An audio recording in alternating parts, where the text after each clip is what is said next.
लाडकी बहीण योजनेसंदर्भात।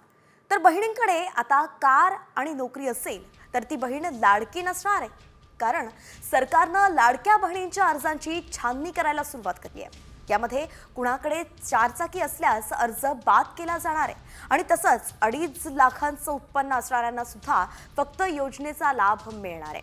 असं असलं तरी ही छाननी सरसकट होणार नाही असंही मंत्री तटकरेंनी सांगितलंय। ज्यांचे 4 चाकी वाहनं आहेत आणि तरी सुद्धा ते या ठिकाणी लाभ घेत आहेत, त्यांचा आपण ट्रान्सपोर्ट विभाग जो आहे, परिवहन विभाग जो आहे, त्यांच्या मदतीनं आपण तो एक डेटा त्या ठिकाणी क्रॉस व्हेरीफाय करत आहोत। ज्यांचं नावाचं मिसमॅच झालेलं आहे, म्हणजे आधार कार्डवर नाव वेगळं आणि स्पेलिंग आणि त्यांचं बँकचं खातं जे आहे त्याच्यावर त्यांची स्पेलिंग ही वेगळी आहे, ती एक क्रॉस व्हेरिफिकेशन आपण करत आहोत। आणि आम्ही केंद्र सरकारकडे किंवा आपल्या सेंट्रल गव्हर्नमेंटकडून आधारचं एक अप्रूव्हल आपल्याला लागतं KYC साठी, तर ती एक आम्ही त्यांची परवानगी आल्यानंतर ती एक आम्ही सुरुवात करत आहोत। याच्यामध्ये कुठेही आपण जो शासन निर्णय मूळ काढला होता याच्या कुठलेही निकष किंवा त्याच्यामध्ये कुठलेही बदल आपण करत नाही आहोत। तर एकंदरीतच आपण पाहिलं लाडकी बहिणीमध्ये आता छाननी येणार आहे आणि याच योजनेत नेमकं काय नियम आहेत आपण पाहूयात सविस्तर ग्राफिक्सच्या माध्यमातून। 2.5 लाखांच्या खाली उत्पन्न असलेल्यांनाच या योजनेचा लाभ मिळणार आहे। 2 अर्ज केले असेल तर एकच अर्ज पात्र ठरणार आहे। 4 चाकी असेल तर अर्ज बाद होईल।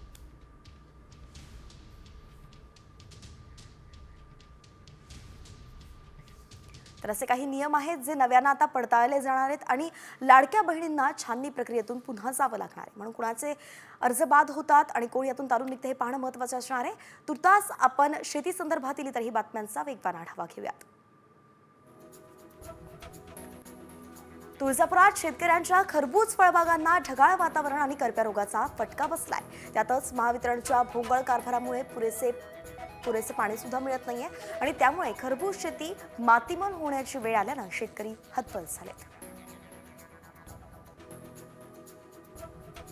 यंदा देशातील हळदीची लागवड वाढली आहे, मात्र पिकाला पाऊस आणि बदलत्या वातावरणाचा फटका बसतोय, त्यामुळे उत्पादनात घट होण्याची शक्यता आहे। देशातील बाजारात हळदीला 12,000 ते 15,000 रुपयांच्या दरम्यान भाव मिळाला आहे।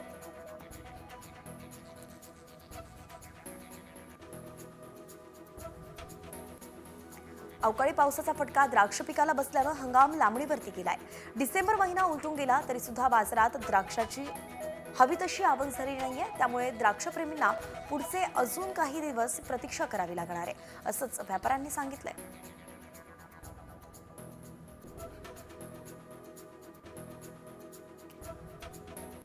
जळगावात पपईची लागवड घेतली जाते आणि जळगावात सुमारे 7 ते 7.5 हजार हेक्टरवरती पपईची लागवड करण्यात आली आहे।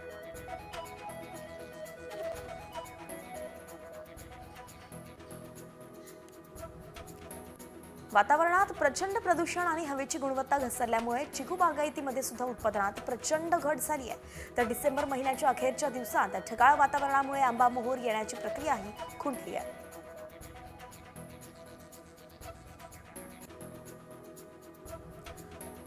नांदेड विभागात ऊस गाळपाला गती आली असून जिल्ह्यातील 28 साखर कारखान्यांनी शुक्रवार अखेर 34,77,000 टन ऊसाचा गाळप केलाय, तर 29,82,000 क्विंटल साखरेचं उत्पादन करण्यात आलंय।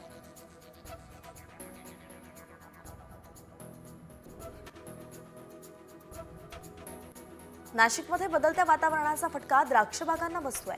या पार्श्वभूमीवरती नाशिकच्या विंचूरमधील शेतकरी महेश जाधवांनी जुन्या साड्यांचं आच्छादन संपूर्ण द्राक्ष बागेवरती केलंय। ऊन आणि थंडीपासून बागेचं संरक्षण व्हावं यासाठी आच्छादन करण्यात आलंय आणि त्याचा फायदा शेतकऱ्याला होताना दिसतोय।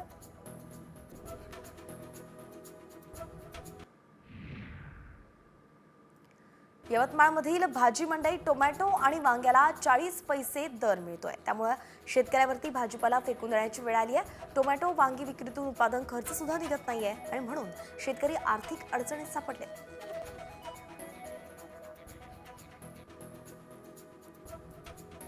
धाराशिव इथे सरकारी सोयाबीन हमीभाव खरेदी केंद्र 12 दिवसांपासून बंद आहे, त्यामुळे शेतकरी केवळ हमीभाव केंद्रावरती हेलपाटे मारून बेजार झालेत। त्यामुळे लवकरात लवकर बारदाना उपलब्ध करून देण्याची मागणी शेतकऱ्यांनी केली आहे.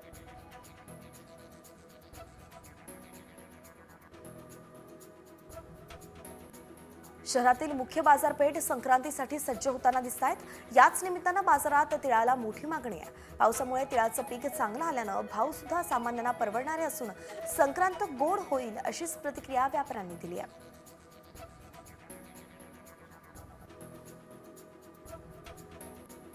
नांदेडच्या जिल्हा परिषद कृषी विभागाच्या वतीनं माळेगाव यात्रेत भव्य कृषी प्रदर्शन भरवण्यात आलंय. या कृषी प्रदर्शनामध्ये 103 स्टॉल लावण्यात आलेत. त्याचसोबत जिल्ह्यातील कृषीरिष्ठ 16 शेतकऱ्यांचा सन्मान आणि फळभाजीपाला, मसाला पिकं यांची स्पर्धाही घेण्यात आली आहे.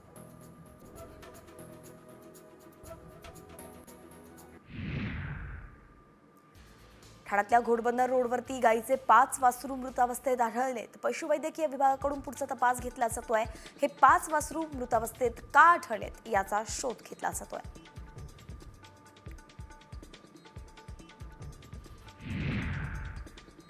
खारघर सेक्टर 16 मधील खाडीलगत असणाऱ्या वास्तुविहार सोसायटीच्या शौचालयात कोल्हा लपून बसल्याची धक्कादायक घटना समोर आली आहे. वन विभागाला याची माहिती देताच कोल्ह्याला जेरबंद केलं गेलं आणि पनवेलमधील जंगलात सोडून देण्यात आलं. त्यामुळे नागरिकांनी सुटकेचा निश्वास सोडला.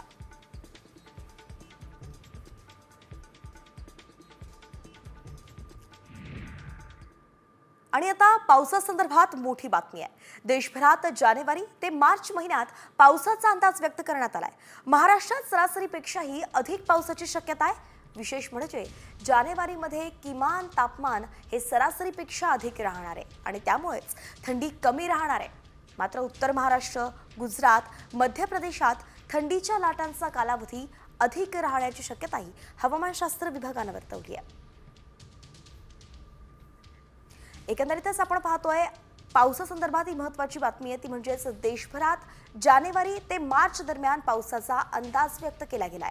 तर महाराष्ट्रात सुद्धा सरासरीपेक्षा अधिक पाऊस होईल अशी शक्यता आहे.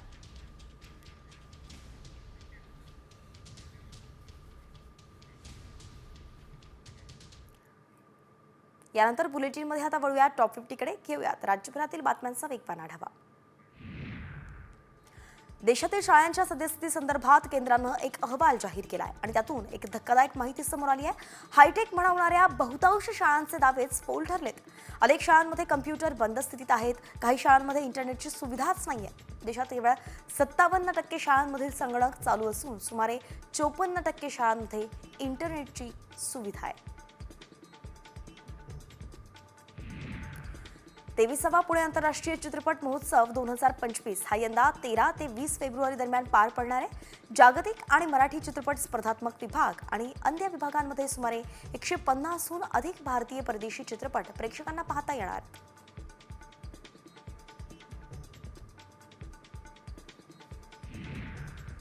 उत्तराखंड सरकार आणि ITBP यांच्यात सामंजस्य करार झाल्यानं आता आदि कैलास आणि ओम पर्वत या ठिकाणांपर्यंत पोहोचणं सोपं होणार आहे.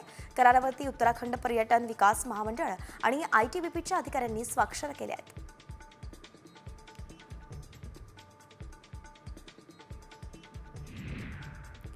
महानगर गॅसच्या मुख्य गॅस वाहिनीचं दुरुस्तीचं काम हाती घेण्यात येणार आहे आणि त्यामुळेच डोंबिवली शहराच्या विविध भागाला होणारा महानगर गॅसचा पुरवठा 8 जानेवारीला सकाळी 11 ते संध्याकाळी 6 या वेळेत बंद ठेवण्यात येणार आहे. महानगर गॅसच्या कर्मचाऱ्यांनी पूर्वसूचना पत्राद्वारे नागरिकांना दिल्या आहेत. बृहन्मुंबई महानगरपालिकेत 10वी पास असणाऱ्यांना नोकरीची संधी आहे. पुरुष आणि महिला अशा होमगार्डच्या 2771 जागा भरवण्यात येणार आहे आणि या भरती संदर्भातील जाहिरात प्रसिद्ध झाली आहे. 10 जानेवारीपर्यंत अर्ज करता येईल. सविस्तर जाहिरात महापालिकेच्या अधिकृत संकेतस्थळावरती उपलब्ध आहे.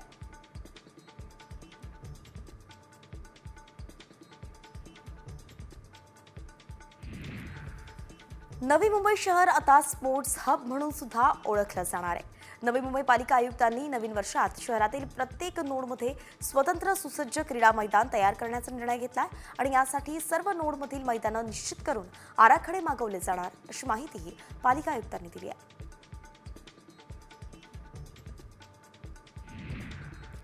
पश्चिम रेल्वेवरती नवीन वेळापत्रकाची अंमलबजावणी सुरू झाली असून प्रवाशांच्या सोयीसाठी 11 नवीन गाड्यांची सुरुवात करण्यात आली आहे. तसंच 3 गाड्यांचं सुपरफास्टमध्ये रूपांतर करण्यात आलं असून 8 गाड्यांचा विस्तारही करण्यात आलाय.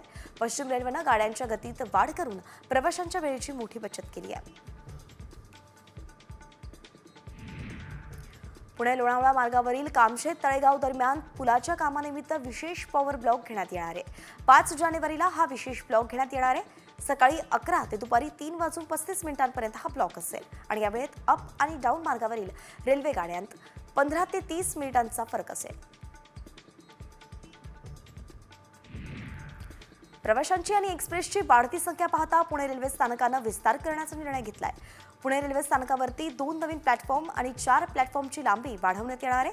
याबाबतचा आराखडा तयार झाला असून पुढच्या काही दिवसांतच कामाला सुरुवात होईल असंही सांगितलं गेलं.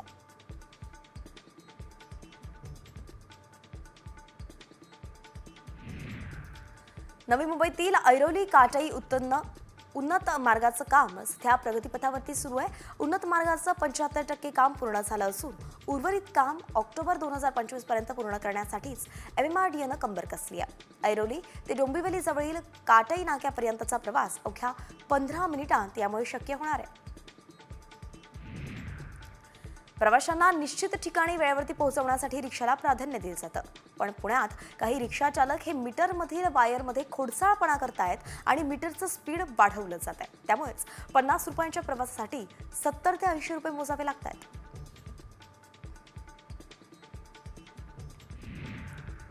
आगामी सिंहस्थ कुंभमेळ्याच्या पार्श्वभूमीवरती नाशिकची गोदावरी स्वच्छ करण्याचा मानस महानगरपालिकेनं व्यक्त केलाय. गोदावरी नदीच्या प्रदूषणमुक्तीसाठी 1800 कोटी रुपये खर्च केले जात आहेत आणि नव्यानं 9 STP प्लांट तयार करण्यात येणार आहेत. राज्याच्या मुख्य सचिवांसोबत झालेल्या बैठकीत हा महत्त्वाचा निर्णय घेण्यात आलाय. अमृत योजनेअंतर्गत कल्याण आणि डोंबिवलीसाठी 359 कोटींच्या पाणीपुरवठा योजनेला उपमुख्यमंत्री एकनाथ शिंदेंनी मान्यता दिली आहे. यामुळे नव्यानं समाविष्ट 27 गावांना सुरळीत पाणीपुरवठा होणार आहे आणि यावेळी शिंदेंनी दिलेला शब्द पूर्ण केल्याची भावनाही नागरिकांनी व्यक्त केली आहे.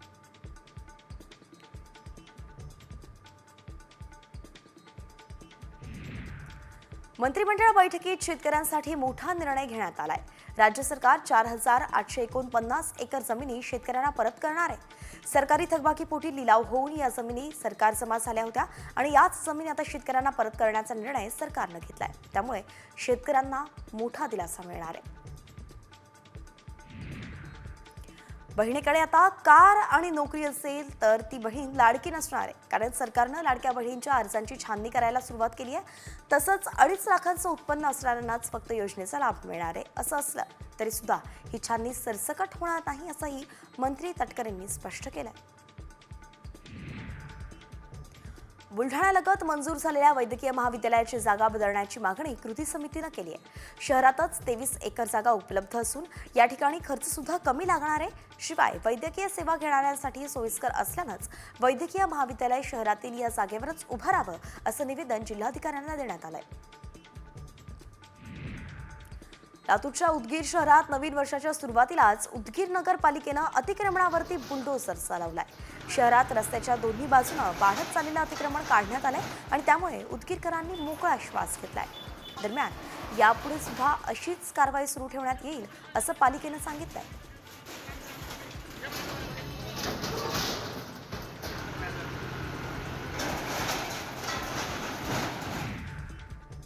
सांगलीच्या मध्यवर्ती सहकारी बँकेनं वर्षभरात थकीत कर्जदारावरती कारवाईचा बडगा उगारलाय. यात थकबाकीदार 9 संस्थांवरती कारवाई करत आतापर्यंत 130 कोटी 47 लाख रुपयांची कर्ज वसुली करण्यात आली आहे. तर बँकेकडून मार्च अखेरपर्यंत 100 कोटी वसुली करण्याचे सांगण्यात आलंय. पुणे विभागासाठी म्हाडाच्या घरासाठी अर्ज करण्याची मुदत संपली आहे. 6,240 घरांसाठी जवळपास 94,000 जणांनी अर्ज केलाय.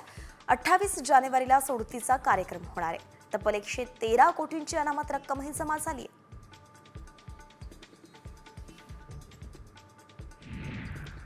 बायको नांदायला येत नसल्यानं नवऱ्यानं खंडोबा मंदिराच्या पायथ्याशी आमरण उपोषण केलंय. एवढंच काय तर बीडच्या सेलू गावातील या व्यक्तीनं बायकोला नांदाया पाठवा असं म्हणत जिल्हाधिकारी आणि पोलीस अधीक्षकांकडे सुद्धा तक्रार केली आहे. बीडमध्ये हे नवरोबा आता चर्चेचा विषय ठरत आहे.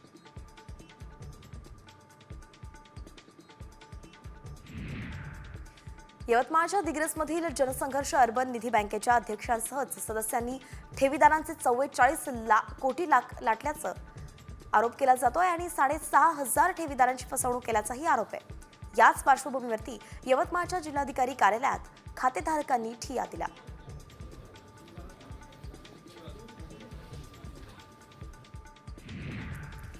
मुंबईतून एक मोठी बातमी समोर येतेय. मुंबईतल्या धारावीमधून ही बातमी आहे. मुंबईतील धारावीमध्ये अगदी भीषण अपघात झालाय. एका टँकरचा धक्का लागल्यानं 6 कार खाडीत पडल्यात. पोलीस आणि अग्निशमन दल या घटनास्थळी दाखल झाले आहेत. सुदैवानं या अपघातात कुणालाही दुखापत झाली नाहीये. टँकरनं धडक दिल्यानं 6 कार थेट खाडीत पडल्या. वाहनं बाहेर काढण्याचं काम आता सुरू झालंय, परंतु आपण दृश्यांच्या मार्फत पाहू शकतोय की किती भीषण असा हा अपघात आहे. टँकरचा धक्का लागला आणि म्हणून 6 कार थेट खाडीत पडल्या. आता या सगळ्या गाड्यांना बाहेर काढण्याचं काम सुरू करण्यात आलंय. सुदैवानं यात कुठलीही जीवितहानी झाली नाहीये. मुंबईच्या धारावीतली ही घटना आहे. तर यानंतर रायगडमध्ये सुद्धा एक मोठा अपघात झालाय. मुंबई गोवा महामार्गावरती वी रेल्वे स्थानकाजवळ भीषण अपघात झालाय. स्कॉर्पिओला टोईंग व्हॅननं जोरदार धडक दिली आणि या अपघातात 4 जणांचा मृत्यू झालाय. टोईंग व्हॅनच्या धडकेनं स्कॉर्पिओ जीप सुमारे 50 मीटर लांब एका खड्ड्यात पडली. डिझेल संपल्यामुळे स्कॉर्पिओ उभी होती.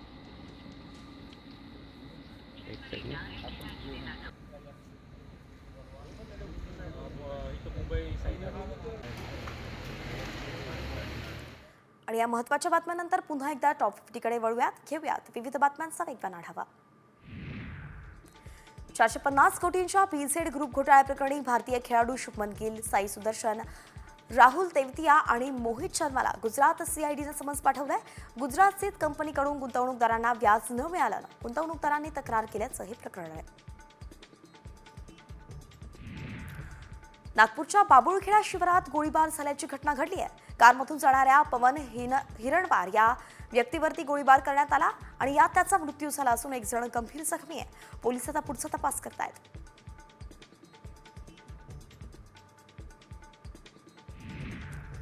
कामोठ इथल्या दुहेरी हत्याकांडाचा अखेर उलगडा झालाय. मद्यप्राशन केल्यावरती जितेंद्रनं दोघा आरोपींकडे समलैंगिक संबंध प्रस्थापित करण्यासाठी आग्रह धरला होता.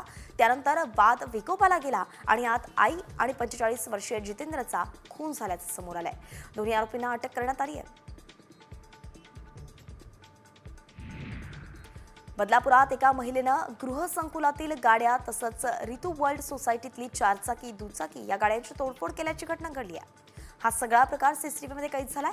ही महिला नेमकी कोण आहे याचा तपास आता घेतला जातोय आणि या प्रकरणानंतर परिसरात पोलिसांनी गस्त सुद्धा वाढवली आहे.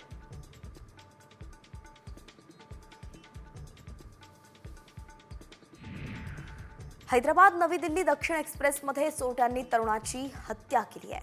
4 आरोपींनी पैसे मोबाईल चोरीसाठी मारहाण करत तरुणाची हत्या केल्याचं तपासात उघड झालंय आणि याच प्रकरणी 4घांना अटक केली असून पुढचा तपास सुरू आहे.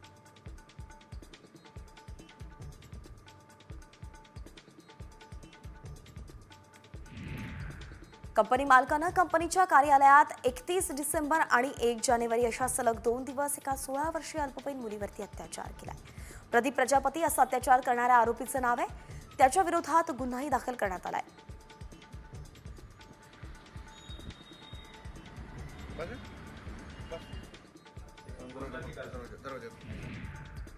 पुण्याच्या थेऊरमध्ये उघड्यावरती लघुशंका करताना हटकल्यानं टोळक्यानं वॉचमनसह त्याच्या पत्नीला बेदम मारहाण केली आहे.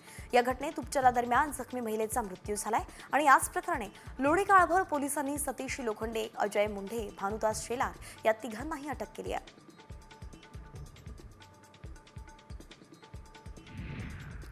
पुण्यातील लोहगाव परिसरात पुन्हा वाहनांची तोडफोड करण्यात आली आहे. गेल्या 10 ते 15 दिवसांत ही तिसरी घटना आहे. नागरिकांमध्ये भीतीचं वातावरण आहे आणि याच प्रकरणात 4 अल्पवयीन नशेखोर आरोपींना पोलिसांनी ताब्यात घेतलंय.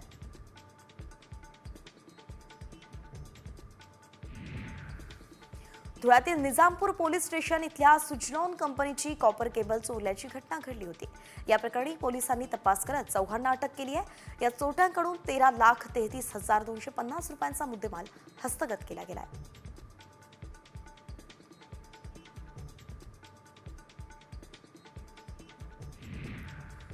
गेल्या वर्षाला निरोप देण्यासाठी कोल्हापूरच्या राजारामपुरीत गांजा विक्रीसाठी आलेल्या एका तरुणाला पोलिसांनी अटक केली आहे. त्याच्याकडून 78,250 रुपयांचा 3 किलो गांजा आणि मोबाईल हँडसेट असा मुद्देमाल पोलिसांनी जप्त केलाय.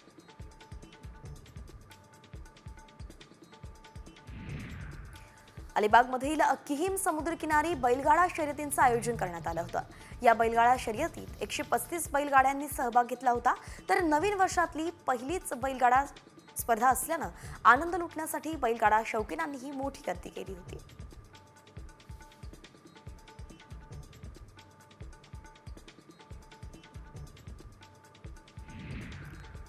बुलढाणा नगरपालिकेतर्फे गेल्या 3 ते 4 वर्षांपासून व्यायामशाळा बांधण्यात आली होती आणि त्या ठिकाणी युवकांना व्यायाम करण्यासाठी स्वतंत्र रस्ता नसल्यानं शाळेची भिंत ओलांडून त्यांना जावं लागतंय. म्हणूनच व्यायामशाळेला स्वतंत्र रस्ता देण्यात यावा ही मागणी करण्यासाठी युवकांनी नगरपालिकेसमोर आंदोलन केलं.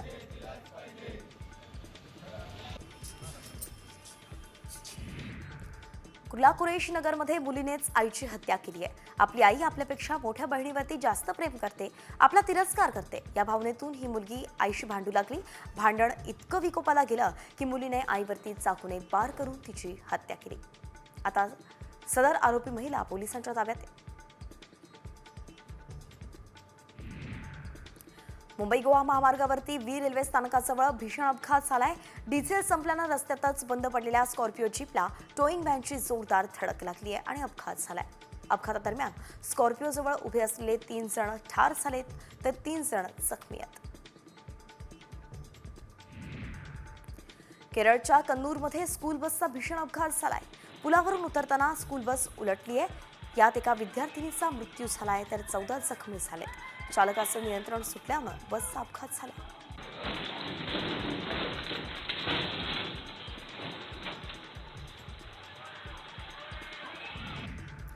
पुण्यातील येरवड्यात भरधाव वाहनानं एका जोडप्याला उडवलंय. या भीषण अपघातात पतीचा जागेवरच मृत्यू तर पत्नी गंभीर जखमी झाली आहे. पोलीस पुढचा तपास करतायत.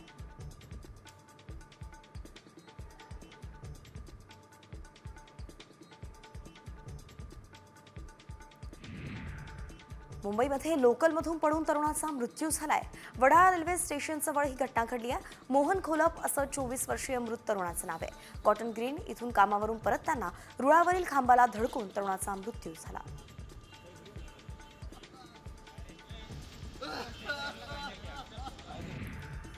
लातूरमध्ये स्कूल बसचा अपघात झालाय. त्यात 4 विद्यार्थी गंभीर जखमी झालेत. लातूर नांदेड महामार्गावरच्या कोळपा पाटी इथे हा अपघात झाला असून जखमी मुलांवरती लातूरमध्येच उपचार सुरू आहेत.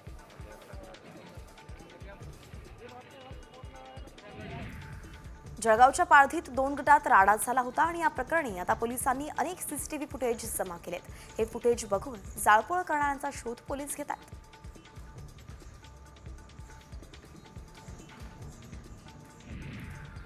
26 जानेवारी निमित्त शालेय शिक्षण विभागानं शाळांना काही सूचना केल्या. ध्वजारोहणानंतर विद्यार्थ्यांनी राष्ट्रगीत गायन,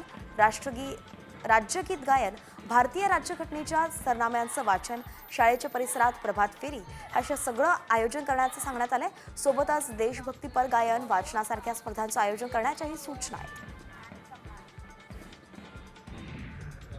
बुलढाण्याच्या जिल्हाधिकाऱ्यांनी चहाच्या टपरीवरती कागदी आणि प्लास्टिक कपांवरती बंदी घालावी असे आदेश काढले. कप बनवताना त्यात BPA नावाच्या केमिकलचा वापर केला जातो. त्यामुळे या कपमध्ये चहा प्यायल्यास आजाराला निमंत्रण दिलं जात असल्याचाही दावा करण्यात आला.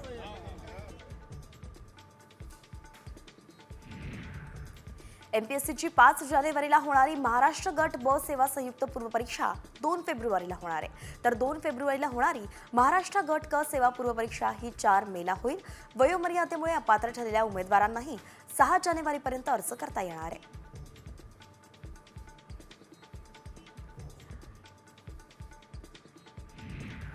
बॅरेट लंडननं लंडनच्या रिअल इस्टेटबाबत अहवाल तयार केला होता आणि यात ब्रिटनची राजधानी लंडनच्या प्रॉपर्टी मार्केटमध्ये भारतीयांनी दबदबा निर्माण केल्याचं प्रथमच समोर आलंय. बॅरेट लंडनच्या मते लंडनमधील रिअल इस्टेटच्या बाबतीत भारतीयांनी ब्रिटिशांनाही मागे टाकलं. भारत लवकरच अमेरिकन कंपनीचा एक विशाल कम्युनिकेशन उपग्रह प्रक्षेपित करणार आहे, ज्याद्वारे थेट अंतराळातून मोबाईल फोनवरून कॉल करण्याची सुविधा मिळेल. सॅटेलाइट टेलिफोनी क्षेत्रातील हे आतापर्यंतचं सर्वात आधुनिक, क्रांतिकारी आणि सर्वोत्तम तंत्रज्ञान मानलं जात आहे. अंतराळ क्षेत्रात भारताची ही मोठी कामगिरी आहे.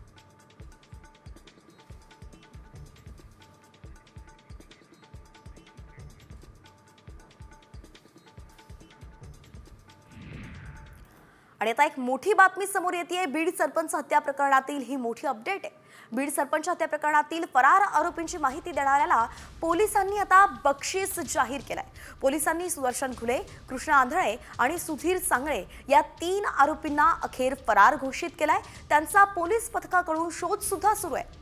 फरार आरोपींच्या शोधासाठी मस्ताजोगच्या ग्रामस्थांनी जलसमाधी आंदोलनही केलं होतं आणि आता या पोलीस पथकाकडून 3ही आरोपींचा शोध सुरू असून त्यांना वॉन्टेड घोषित केल्यानंतर जे कोणी यांची माहिती देतील त्यांना बक्षीस मिळेल असंही पोलिसांनी सांगितलंय.